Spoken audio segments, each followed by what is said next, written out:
Kumekucha, jogo nimeshaweka. Poa vipi?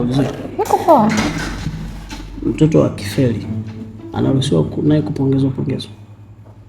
Akifeli?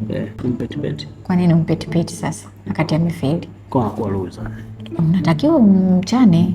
Kwa sisi hapa tumebaki kule. Sisi tumeenda kama best losers. Kwa inakuaje hapo? Timu ya taifa ya Tanzania inaenda kama best loser, kwa tunakuaje? Kwa hiyo Kusaga umeamua kunichonganisha. Anauliza tu sisi ni best losers. Lakini tumeenda, ngoja lakini tumeenda. Kwenda tumeenda. Alafu sisi tumebaki. Alafu mechi inayokuja ametuchonganisha na Tanzania na Morocco. Sasa subiri nikwambie. Sio kama tumefeli. Tumefaulu ndo maana tumeenda. Ila sema sasa huko mbele huko wametuchonganisha. Au inawezekana wale mdogo mimi wametupa Morocco kwa sababu najua Tanzania Morocco si ipo. Kwa hiyo kwamba tunajisikia nyumbani. Tunajisikia tu tunaenda pale. Yaani kama tunaenda dakika sifuri tu. Lakini pia si wageni. Morocco si tunayo, ndio maana sio wageni. Yaani sio wageni.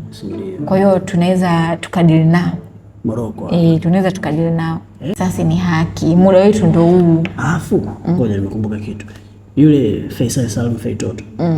Faila Sufi. Ndio alifunga goli la leo. Kusawazisha, ndio. Kwa hiyo inawezekana wale walijua kwa sababu jamani Mzanzibari anaitwa Feitoto. Ni mtu laini hawezi kufunga nje ya box. Wakajua ni mtoto. Ina maana sisi ilikuwa ili tufuzu na Azam. Ilikuwa lazima makipa yetu waumie, Masalanga ndo aje adake. Nimekumbuka. Masalanga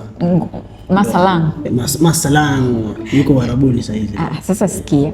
Unajua wanasema kuna jitihada, kuna uwezo, kuna bahati. Hivi vyote vimeunganikana hapo. Kwa hiyo kila mmoja na namna alivyoamka na bahati yake. Lakini ninavyoona ilikuwa lazima makipa waumie ili tupoteze kama matumaini fulani. Kwa sababu kaumia Yakubu tunasema mama yangu tumekuisha. Kaja Foba. Foba. Amna kitu. Foba naye kaumia. Masalanga. Watu wakasema leo ndo tunakufa saba. Ngoja. Masalanga anacheza Singida. Singida Black Stars. Gamondi na ile Singida. Familia. Tuko Morocco. Nenda kulala nikiwa na raha sana leo. Yaani leo nalala kwa raha na kwa vile. Twende Morocco. Ila tuko Morocco. Sisi Morocco. Kwa sasa hapa tunakuya chopa. Kwa sababu huko Morocco si tunayo. Kwa hiyo kana tupe na Morocco ya kule. Ili tujisikie tuko Kinondoni. Tuzimalize zote. Si hatari sana.